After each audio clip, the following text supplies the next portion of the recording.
Bismillahirrahmanirrahim. Alhamdulillahi rabbil alamin va la aqibatu lil muttaqin. Wassalatu wassalamu ala sayyidina Muhammadin va ala alihi va ashabihi ajma'in. Amma ba'd. Assalomu alaykum va rahmatullohi va barakatuh. Payg'ambarimiz sollallohu alayhi vasallamning hayotidagi rahmat degan darsimizni bugun 22-dars. Bugun 3-bob, 2-fasl, 3-mabhas. Musulmon bo'lmaganlarga payg'ambar sollallohu alayhi vasallamning ko'rsatgan rahmati. Rasululloh sollallohu alayhi vasallam o'ziga aziyat bergan kishilarga ham rahmat bilan, shafqat bilan muomala qilgan. Agar bu aziyat berganlar endi musulmonlar bo'lganida, endi bilmasdan ozor berdi, nima bo'lsa ham musulmon bu avf qilindi deb oddiy qaralishi mumkin edi. Ammo Rasululloh sollallohu alayhi vasallam mushrik bo'lgan, g'ayridin bo'lgan, musulmon bo'lmagan kishilar ham agar u zotga ozor bergan bo'lsa, hatto shularga ham rahmat bilan muomala qilgan. 1988-yil, adashmayotgan bo'lsam, 21-dekabr kuni Pan America degan ona aviakompaniyani samolyoti Angliyadan Amerikaga uchib ketayotganda shu liviyalik odamlar tomonidan portlatilgan va 270 ga yaqin odam o'lgan. Amerikaning fuqarolaridan 150 ga yaqini bo'lgan. Bu tarix. Shundan keyin mana shu Liviyani odamlari qilganligi uchun ayrim nimalarda bir hukumatga aloqasi bor bo'lgan odamlar deb ham gumon ham bo'lgan. Mana shu 150 ta odamlar o'ldirilganligi uchun Liviyaga nisbatan ekonomik nima deyiladi? Shunga o'xshagan narsa qiladida 95-yilgachamikin shu 24 milliard dollardan oshiqroq zarar ko'radi Liviya xalqi. Nimaga buni aytyapman? Bitta yoki ikkita odamning qilgan xatosi uchun butun xalq jazolanyapti 20-asrda. Bitta ikkita odamni tushunmaganligidan, bilmaganligidan yoki noto'g'ri tushuncha olganligidan borib turib birovni burnini qonatib qo'ysa, mana shu burnini qonatgan odamni xalqi yoppasiga bosqinga uchrayapti. Bu ularning holati. Islom esa umuman boshqa narsa. Rasululloh sollallohu alayhi vasallam tom ma'noda olamlar uchun rahmat bo'lgan zotdir. Hatto g'ayridinlar Rasululloh sollallohu alayhi vasallamni o'ziga aziyat bersa ham, shularni ham payg'ambarimiz avf qilgan, rahmat bilan muomala qilgan. Karim axloq egasi bo'lgan kishi o'ziga zulm qilgan, tajovuz qilgan kishiga nisbatan adolat qilishligi bu matlub ish. Ya'ni qanday bir tajovuz qilgan bo'lsa, shunga yarasha javob berib qo'yishlik bu aqldan bo'ladigan ish. Ammo unga nisbatan qilingan zulm Rasulullohni bu zulm qilgan kishiga rahmat bilan muomala qilishlikka undaganligi bu juda bir ajoyib ish bo'ladi. Payg'ambarimiz sollallohu alayhi vasallam aytganlar. Imom Ahmaddan keltiriladi bu hadis. Sil man qata'aka va a'ti man haramaka va afu amman zalamaka. Sendan aloqasini uzgan bilan aloqa qil. Sendan bir narsani man qilgan kishiga bir narsa ber, zulm qilgan kishini avf qil. Mana Rasululloh sollallohu alayhi vasallam o'zi aytgan va amalda ko'rsatgan bu narsa. Zamonamizda ko'rib turibmiz. Nojo'ya bir xato bilan bo'lib qolgan ish uchun bo'lsa ham aybi yo'q bo'lgan odamlarni jazoga tortilayotganligini ko'ramiz. Rasululloh sollallohu alayhi vasallamning hayotida mana shu hadisning amaliy tatbiqiga misollar juda ham ko'p. Bu payg'ambarimizning axloqini oliyligi, yuksakligini bir dalil. Jabir ibn Abdulloh roziyallohu anhu rivoyat qiladi. Mana payg'ambarimiz sollallohu alayhi vasallam hijratning 3-yili Safar oyida G'atafonga yurish qiladi. G'atafonliklar payg'ambarimizning qo'shini bilan kelayotganligidan xabar topib, tog'larga qochib chiqib ketishadi. Shunda payg'ambarimiz sollallohu alayhi vasallam ularni yerlarda bir necha kun turadida o'zi bir yolg'iz bir dam olishlikda xohlab qo'shindan chekkaroq o'tib bir daraxtning tagiga borib yotadi. Yolg'iz qoladi. Sahobalar beparvo. Buni ko'rib turgan G'atafonliklar tog'ning ustidan qarab turganlar, kim borib Muhammadni mana shu yolg'iz holatida qatl qilib keladi? Shunda Da'sur ibn Haris men dedida musulmonlar beparvo bo'lib qolishdi. Shunda bir yo'lini qildida Rasulullohning yotgan joyida to'satdan paydo bo'ldi, qilichini sug'urdi, shunday ko'tarib "Man yamna'uka minni ya Muhammad?" Ey Muhammad, kim seni mendan hozir saqlab qoladi dedi. Rasululloh sollallohu alayhi vasallam xotirjam suratda Alloh dedi. Boyagi mushrik orqaga tisarildi, qo'lidan qilich tushib ketdi. Rasululloh sollallohu alayhi vasallam qilichni oldida "Man yamna'uka minni?" Endi seni kim saqlab qoladi mendan? Rasulullohni qatl qilishlikka shunday tahdid bilan turgan kishi, ya'ni haqiqatan Alloh saqlamaganida qatl qilishi ham mumkin edi. Mana shunday qatlni niyat qilgan kishini payg'ambarimiz mana ustida qilich bilan turibdi. Ey Muhammad, menga omonlik ber, omonlik ber. Payg'ambarimiz aytdi: "Atashhadu an la ilaha illalloh." Allohni yolg'izligiga guvohlik berasanmi? U aytdi: "Yo'q." Ashab chopolmadi. Bu nimani belgisi? Sen o'ldiraman deb kelding meni. Mana qilich meni qo'limga o'tdi. Shahodat keltirsang, qolding, bo'lmasa chopib qo'raman demayapti. Shahodat keltirasanmi? Dedi, yo'q dedi. Lekin dedi, senga qarshi urushmaslikka, senga qarshi urushayotgan qavm bilan birga bo'lmaslikka va'da beraman dedi. Rasululloh qo'yib yubordi, birodarlar. Nimadan edi bu? Mushrikka, dushmanga, kofirga bo'lgan payg'ambarimizning rahmatidan edi. Hozir olgan odamlar, musulmonlar o'zi bir-biriga rahmat qilsa ham katta gap bo'lib ketyapti hozir. Qalblarimizda bu sifat bora-bora ko'tarilib ketyapti. Mana shunday bir xatarli holatda ham payg'ambarimizning qalbiga nafrat bilan g'azab yo'l topmadi, birodarlar. Mana shu narsa Rasulullohning qalbidagi shafqatni yo'q qila olmadi. Osonlik bilan uni qo'yib yubordi.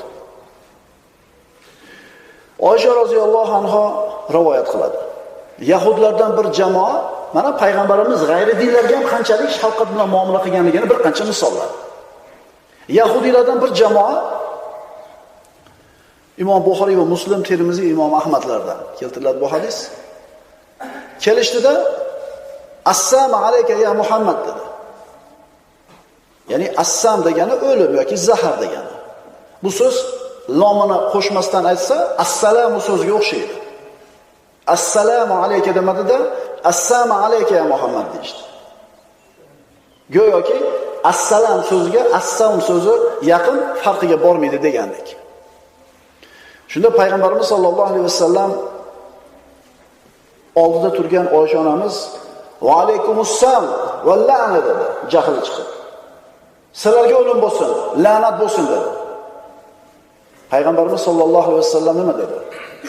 Oysha onamiz aytadilar, Rasululloh menga "Mahlan ya Aisha, alayki bir-rifq va iyyaki val-unfa val-fuhsh." Ey Oysha, sekinroq dedi. Sekinroq. Albatta Alloh har bir ishda yumshoqlikni yaxshi ko'radi. Qo'pollik va fahshdan uzoq bo'ling dedi.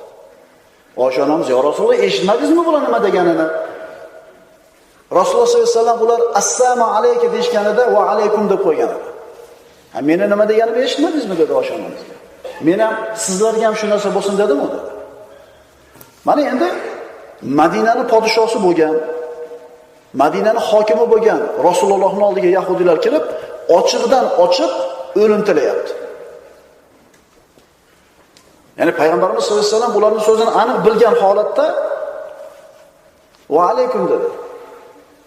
Senlar o'lim tilashding menga desa, "Yo'q, biz senga assalom, tinchlik tiladik" deb gapidan tonishi aniq edi.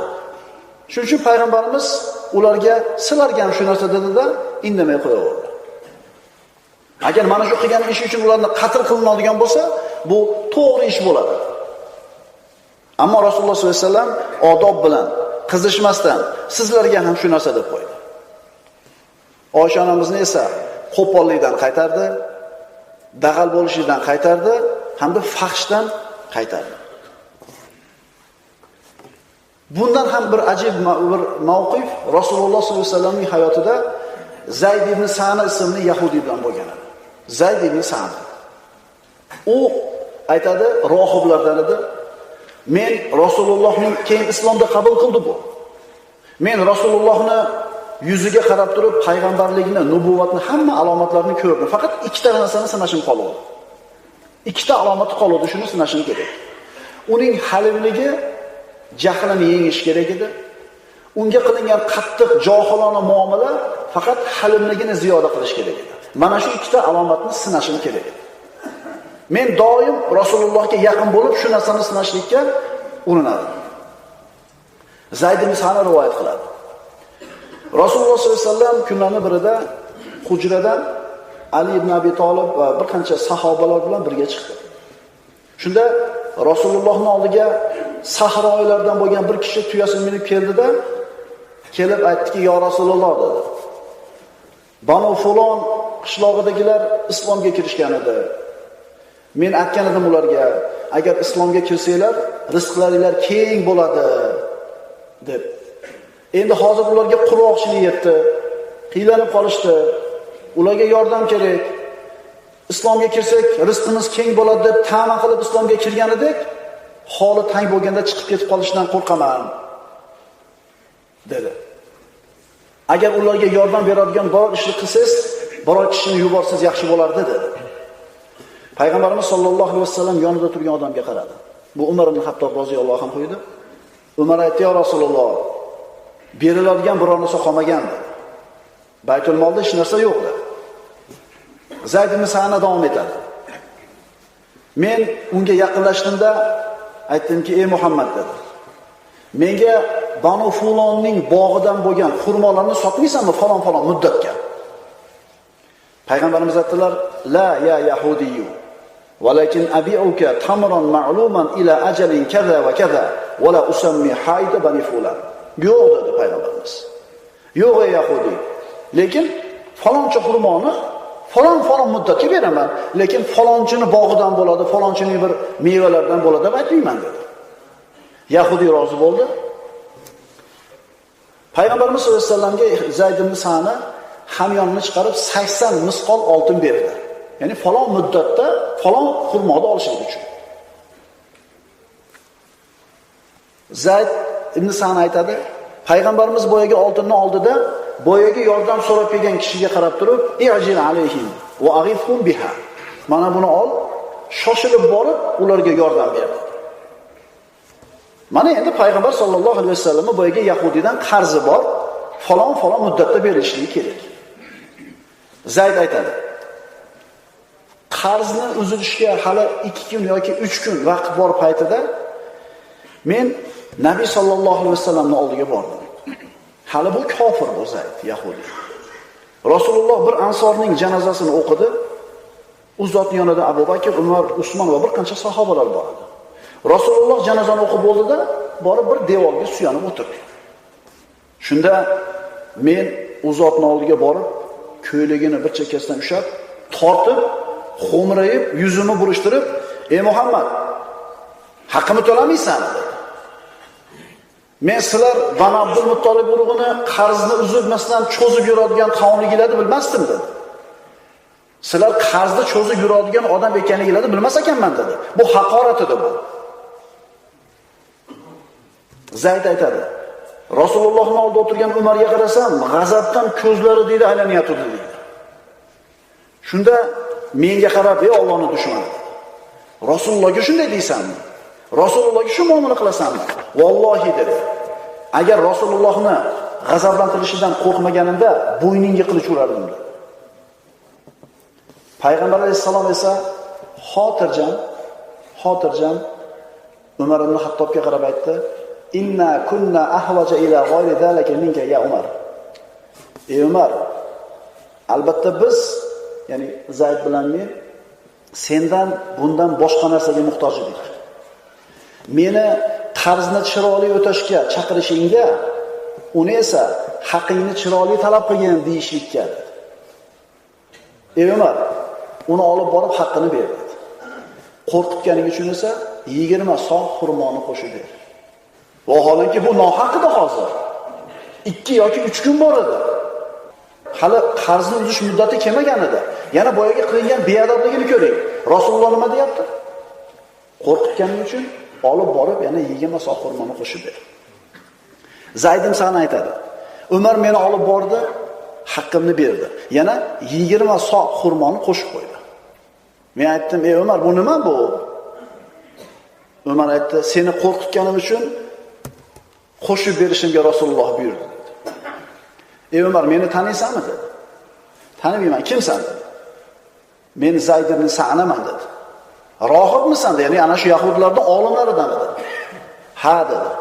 Nimaga Rasulullohga bunday qo'pol muomala qilding? Zayd aytdi. Rasulullohning yuzidan hamma nubuvvatning alomatlarini ko'rdim, faqat ikkitasini sinashim qoldi.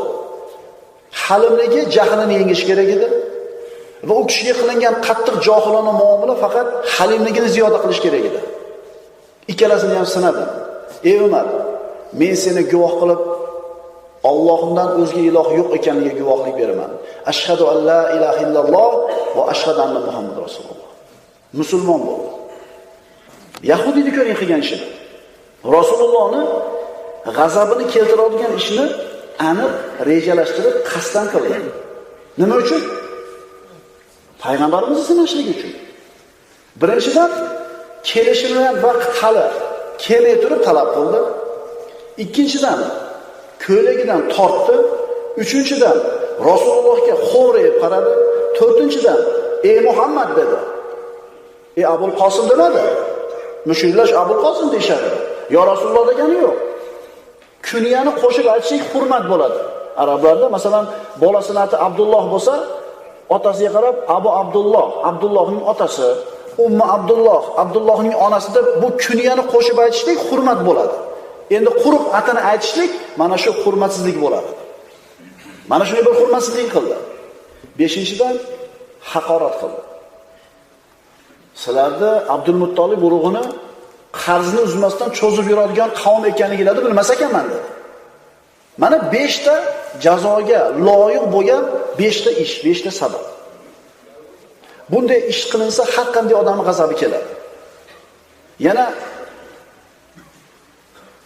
bu yahudi kimga gapiryapti? Madinaning podshosiga gapiryapti. Madinaning xo'jayiniga gapiryapti.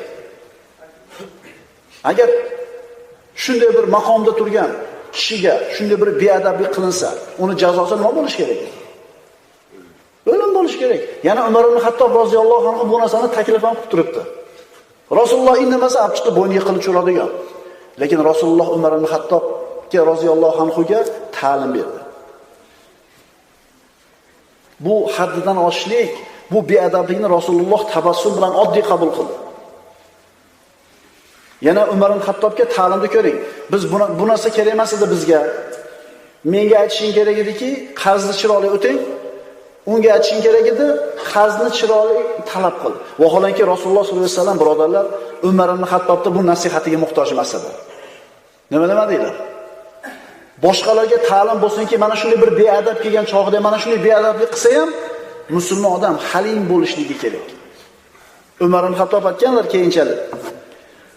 Allohning diniga jim turib da'vat qiluvchi bo'linglar. Qana qilib jim turib da'vat qiluvchi bo'lamiz? Xulqiylar bilan degan. Musulmon odamning xulqi, axloqi go'zal bo'lishligi o'zi da'vat. Nima demadinglar? Albatta endi gapirish ham kerak. Faqat gapirish uchun gapirib da'vat qiladigan odamlar bor. Nima deyishni biladiganlar bor, qayerda deyishni biladiganlar bor, qancha deyishni biladigan odamlar bor. Gapirib da'vat qilishni o'zining egasiga topshiraylik-da, qolganlar qanaqa da'vatchi bo'laylik? Nima bilan ekan? Xulqimiz bilan ekan. Albatta bu faqat adolat emas edi, payg'ambarimizdan ko'rsatilgan. Albatta bu adolatning cho'qqisi edi. Bu rahmat edi. Kimga? G'ayridin bo'lgan, yahudi bo'lgan, Rasulullohga ozor berib, jazoga loyiq bo'lgan kishiga. Bu yahudiga payg'ambarimizning qilgan muomalasi akalar bir marta bo'ladigan muomala emas. Rasululloh bunaqa muomalasida soxta bo'lmagan akalar. Tushunarlimi? Soxta bo'lmagan, doim bir xil bo'lgan. Shuning uchun odamlarga odobdan, ta'lim tarbiyadan dars berayotganlar Rasulullohning hayotini o'qib o'rganib, mana shunday bir go'zal mavqiflardan ibrat olsin o'zlariga. Chunki musulmon odamga haqiqiy ibrat kim? Muhammad Mustafa sallallohu alayhi vasallam. Albatta olam o'zini xilma-xil aqidasi yu xilma-xil o'lchovlari bilan mana shunday bir nabaviy axloqdan iborat bir sof, toza buloqqa muhtojdir. Qachonki odamlar payg'ambarimiz olib kelgan mana shu o'lchov bilan xulqlanar ekan, yer yuzidagi juda ko'p muammolar tuzaladi. Qaytarib aytaman, qachonki odamlar Rasululloh olib kelgan mana shu go'zal axloq bilan xulqlanar ekan, juda ko'p muammolarni yechilishigini keng yo'llar ochiladi. Umuman olam qiyosida musulmonlar orasida ham agar kechirimli bo'lsak, bag'rimiz keng bo'lsa, halim bo'lsak, musulmonlar o'rtasida birodarlar tiliga to'g'ri keladigan bo'lib qoladi. Arzimagan 9 ta masalada fikri bir xil, bitta masalada kelisha olmaydi, bo'ldi. 9 taligi fikri bir yerda kelgan joyga nima qilinmaydi? Bittasini de qiladi, bittasini de qilmaydi. Bo'ldi. Qolgan masalalarda kengroq bo'laylik akalar, kengroq bo'laylik. Bu din siz bilan bizni birlashtirishlik kerak, bo'lish kerak emas. Agar bo'layotgan bo'lsa, demak dinni biz tushunmayapmiz. Agar bo'linayotgan bo'lsak, dinni ushlab turib, demak dinni tushunmayapmiz biz. Bu mabhasni yakunlash uchun nima deymiz? Va ma arsalnaka illa rahmatan lil alamin. Ey Muhammad, dar haqiqat biz sizni barcha olamlarga faqat rahmat qilib yuborganmiz. أقول قولي هذا وأستغفر الله لي ولكم. السلام عليكم ورحمة الله وبركاته.